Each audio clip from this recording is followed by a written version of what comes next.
think that's where a lot of people go bad with a pup. They throw them in a pen and just throw feed to them every day. And to me, you got to make a connection with them. Some guys don't agree with me on that, but I think you got to have a good bond with a dog.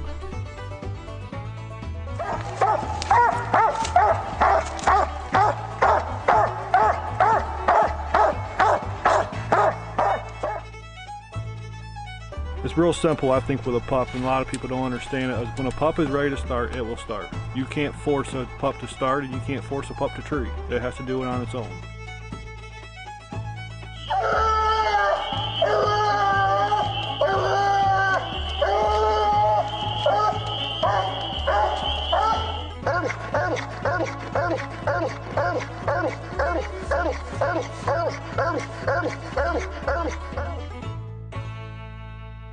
Hello and welcome to the Stark Outdoors podcast. I'm your host Clayton Stark.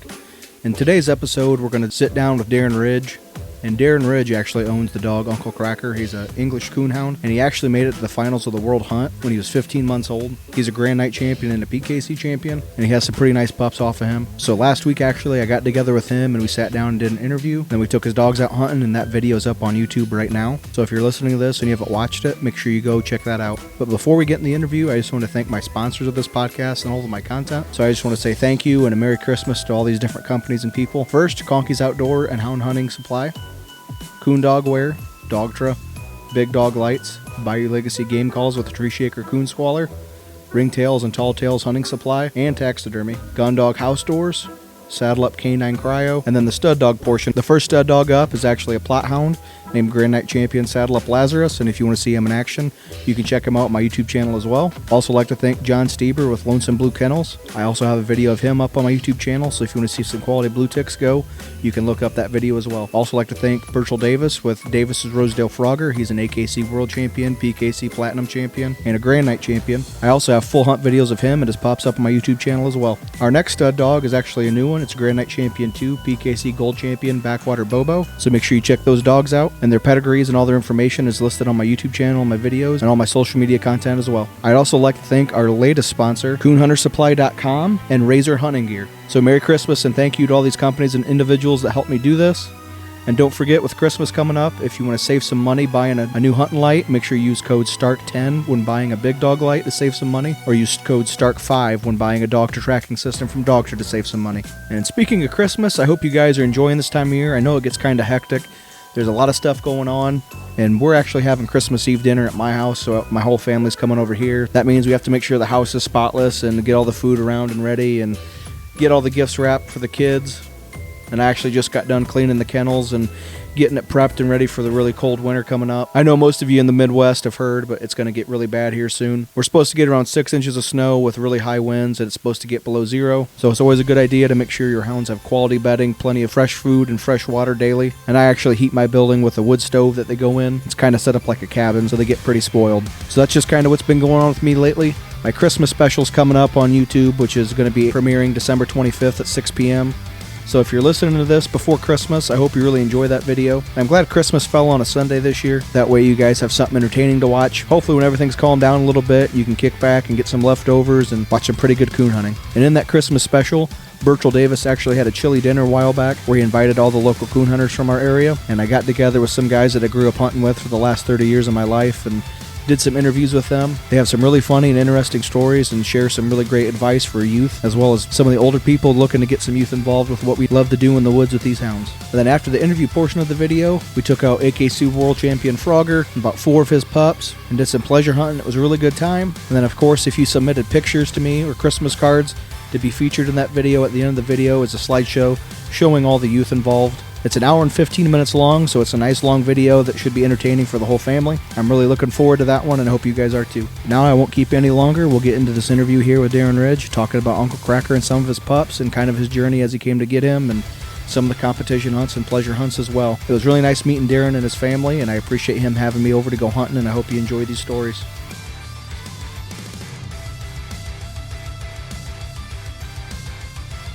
All right, so I'm sitting here with Darren. How you doing tonight? I'm doing good. You want to just tell me kind of how you got involved with coon hunting? Started when I was 16. Had just old trade dogs, and I mean, I thought they were good, but looking back at them now, I mean, they're not what I have now. Started hunted pretty heavy, and then I quit when I had 2 kids. Took about an 8-year hiatus, and then got back in it. And what breed of dogs did you start with? Started with Blueticks. Okay. Do you remember how they were bred? They were Utchman, and I had the best one I had was a single register. Okay. And then when you got back into it, did you just get an English dog, or how did you get back into it? Got back into it because of my daughter Hannah. She wanted to start coon hunting, and we found her a pretty good walker dog, and we got him from Scott Dixon. We hunted him for a while. I wanted another dog, so my friend Jason Baker had a litter of walker pups out of Cash and his bell female. I went there to look at him. When I got there, he had an English pup that was a month older, and I said, well, I want that one. And he said, well, yeah, I'll sell him. He sold him to me for $300, and the rest was history. So you got him when he was a puppy? Yeah. How did you start him? Just took him to the woods with the old walker dog, and at 4.5 months, he split treed and had a coon. So he was naturally independent and natural starter? Yes. So is that kind of how you start all your pups you've had, is just taking it with older dogs? Have been. This line I've been just taking them by themselves, and if they do it, they do it. They've been pretty much natural. Yeah. After he split treed that time, did you single him out then by himself? Yes. Then how long did you think did he just take off right from there? Or? There was bad nights. It took probably about 8 months. He was consistent. Every night you take him, and he's tree and coon regular. Yeah.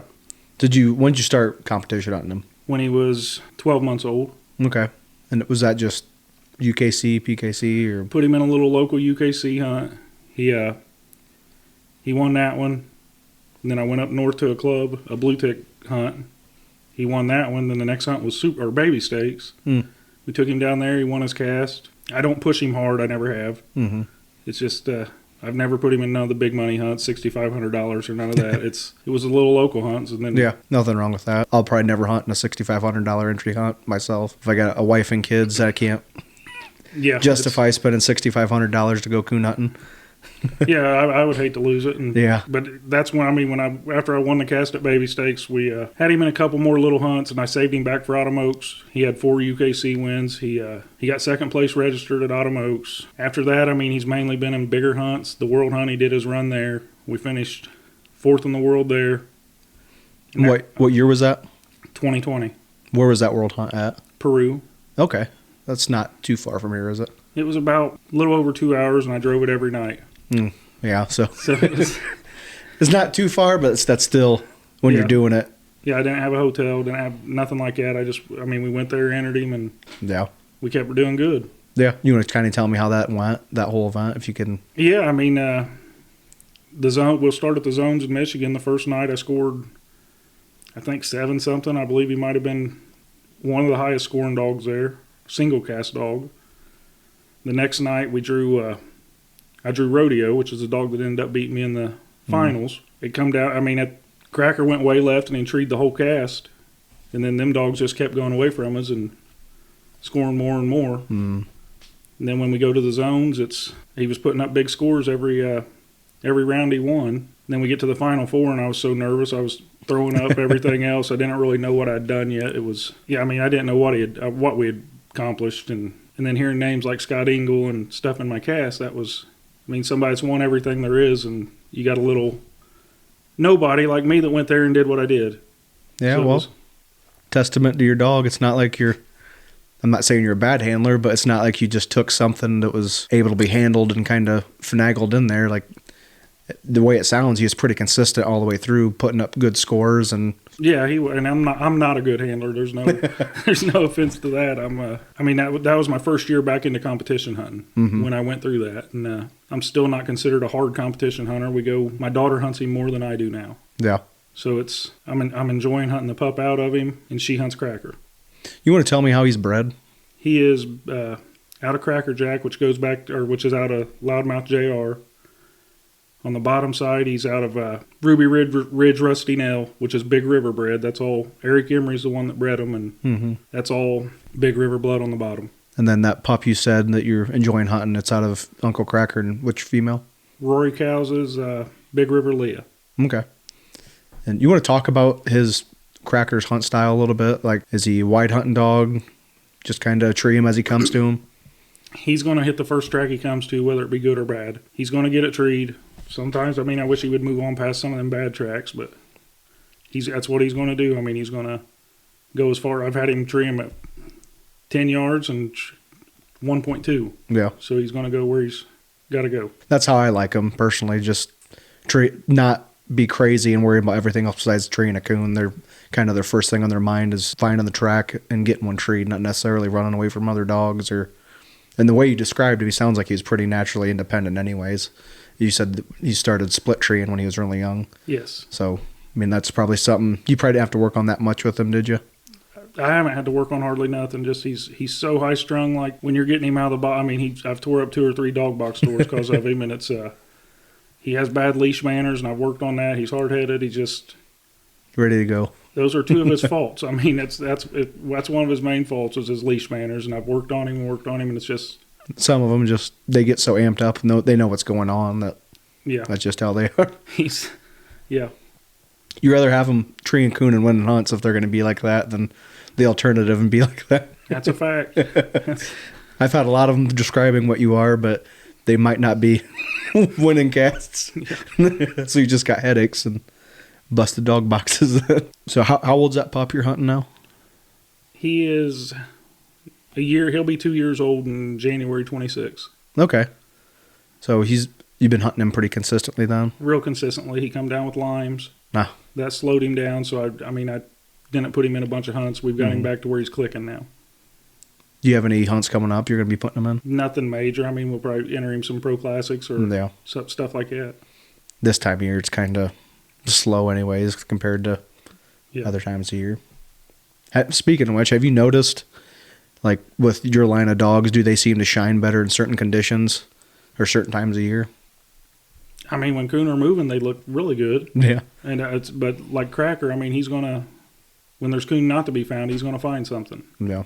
So they're action packed. I love them. The style I like. More of a traditional type coon dog, not necessarily a ambush style dog. Kind of what you're getting at. Yeah. Where he probably will ambush one if he comes across one, but he can tree both types. That's kind of what you're saying, and that's what I like too, because that to me that's the most versatile you can get. I think your odds are better at competing, more consistent if you can do both, because you can control the time of the year you go, but as far as the weather and the coon movement and stuff like that, it's hard to control that. Do you have any plans and any litters coming up you're going to be breeding to him? Yeah, we just bred a female today. That's out of David Magram's Black Sharpie female. We've got another one coming this Saturday. There's been a couple more people call about this week, and so we'll see where it goes. And I've limited him to breeding females. He's only bred. This will be the 7th female today, but he's open for stud now. I was holding him back because of his age, and he will be at Super Stakes. We're going to hunt him in Super Stakes still. My daughter's still got another year of the youth world, and we might try doing the PKC world this year. I don't know if that's going to pan out or not. No. So, if you can remember, do you remember all the hunts you've won with him? English days, he won Thursday night, won Friday night, got beat Saturday night. Autumn Oaks, he's won every year I've had him in it. He's won his cast. The last time he scored, he was the first one out of the Grand 16. PKC Super Stakes as a 1-year-old. I finished sixth in that. And there again, I've limited him in the hunts. Most of the hunts he's been in have been bigger hunts, stuff like that. And especially, it seems like, and I come down to this area a lot. There's a lot of people in this area that coon hunt, and like you said, Autumn Oaks is not far from here. So I don't competition hunt much, but if I did, I would do that too, because then you do well and you win. It's more than just there's nothing wrong with the local hunts, but like if you said, if you got an English dog and you win English days, then that's pretty special. That's pretty neat. Yeah, I would like to win it. Yeah. We and if you hunt a local hunt around here, though, you're going to hunt against platinum champions. You're going to hunt against it's some of the best of the best, and there's no shame in winning one. No, especially like in this part of Indiana, there's people say like they'll go to a local hunt and they'll be a world champion or a platinum, just because those people, they put them in there using it kind of like practice. They hunt about every night of the week, and that's just another way to get good practice in. Maybe for a bigger hunt coming up, or just keeping their dog in check. I mean, that's what we do, hunt some of the smaller ones. And like I said, I don't hunt Cracker and many of them anymore, but I've been busy pushing the pup. If I'm going to go to a hunt, I'm going to take my pup. Mm-hmm. So you said you've bred 7 females to them. Have you noticed any line of dogs that has something different than the other ones as far as reproducing ability? Something you like more? Well, my Cry pup's out of the Big River blood. And I like everything about him. We have a female named Main Street Frankie. Charlie Guffey owns him. He's an 82-year-old man.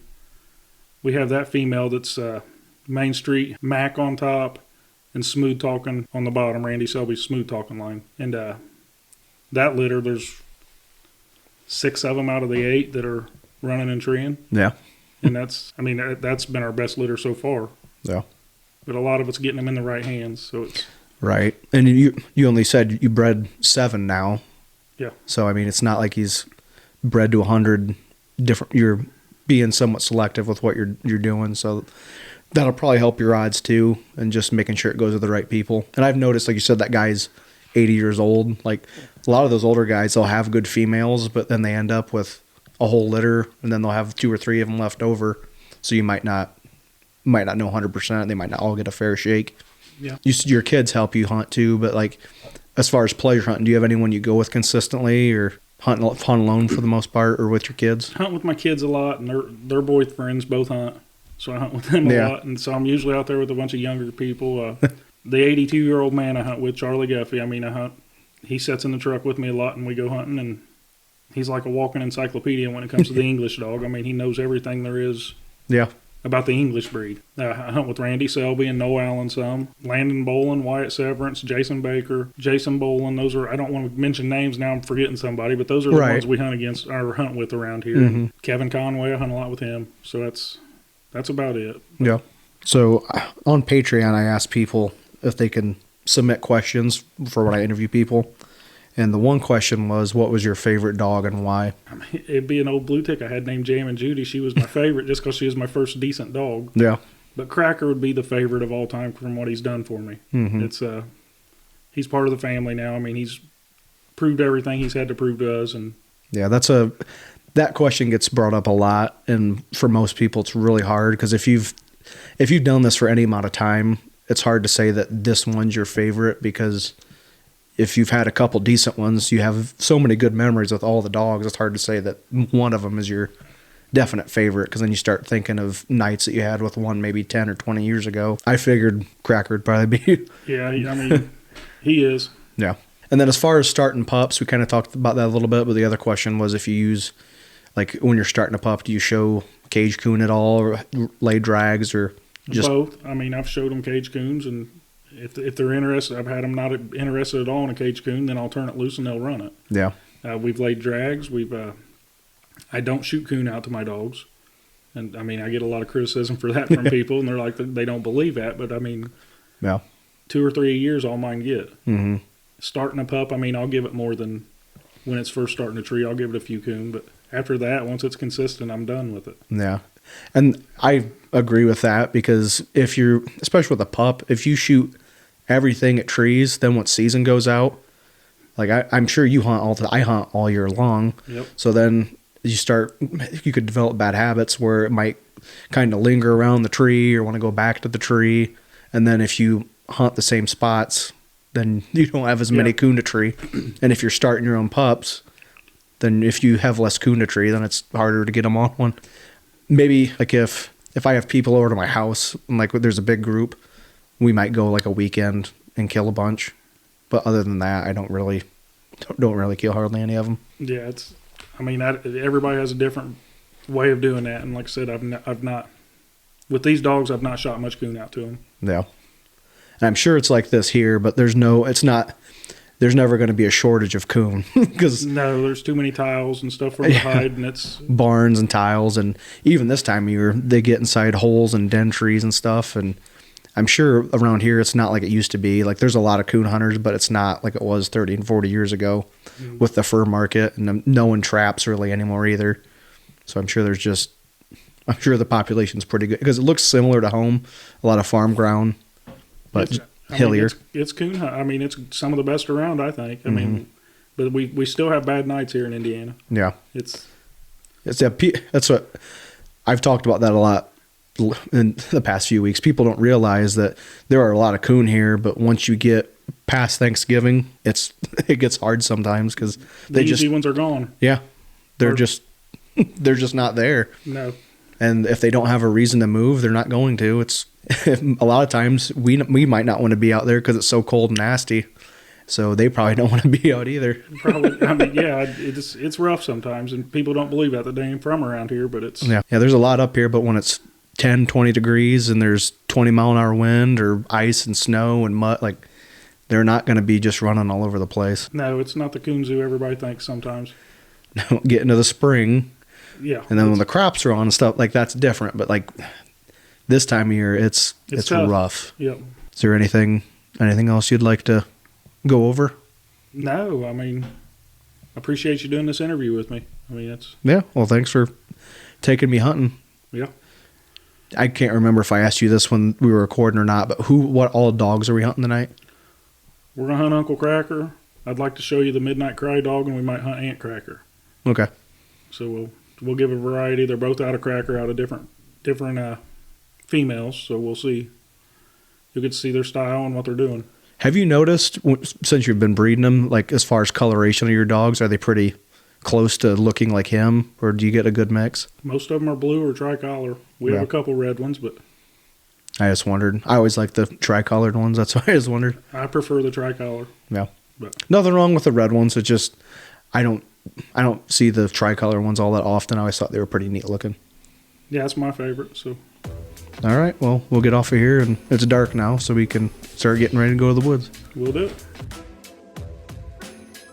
Well, that was a really great interview with Darren, and the hunting afterwards was great as well. I love getting together and making videos and podcasts like I did with this one. It really showcases the family tradition. A lot of the spotlight gets shined on the competition hunting, but then when you get together with these people that might have big name dogs, or that dogs competed at a very high level, the root of what they're doing is what we all know and love. They all go pleasure hunting. They hunt every night of the week almost, all year long, simply because they love it and they're passing it down throughout the generations. So thank you, Darren, for having me over. And I actually had a question submitted to me from my Patreon page. I offer the opportunity for people to reach out to me and submit questions that I can discuss on this podcast on Patreon. So if you're interested in seeing videos early, like my Christmas special is up a week early, my videos are typically up a week early on Patreon. And after I get done hunting, I post all my photography on there all at once. That way you don't have to just wait if you want to see it.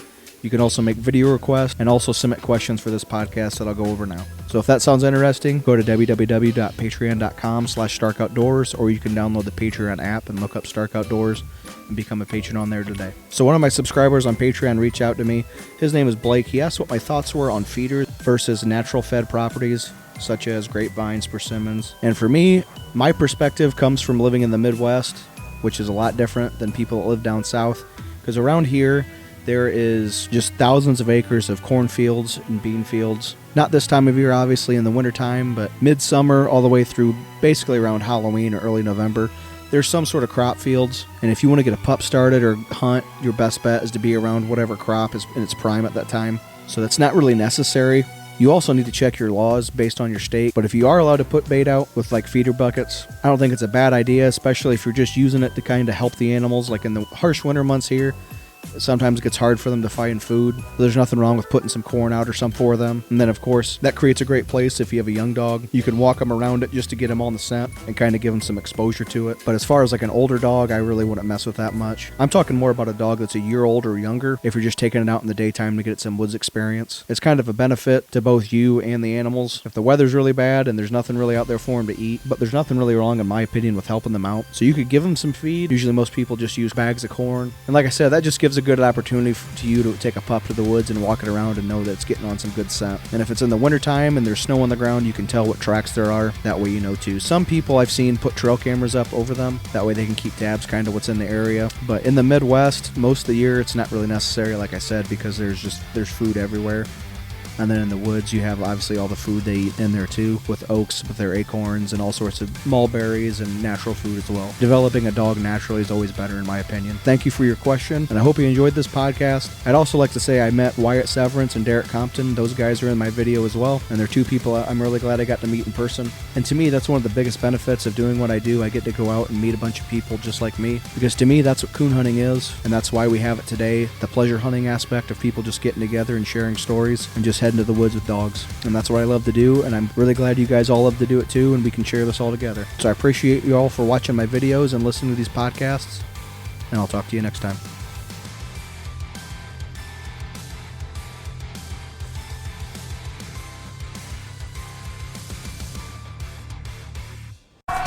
He ended up treeing 7/10 of a mile. Had my light on coming in, and he had another coon, so turned him loose 3 times. He had 3 coons.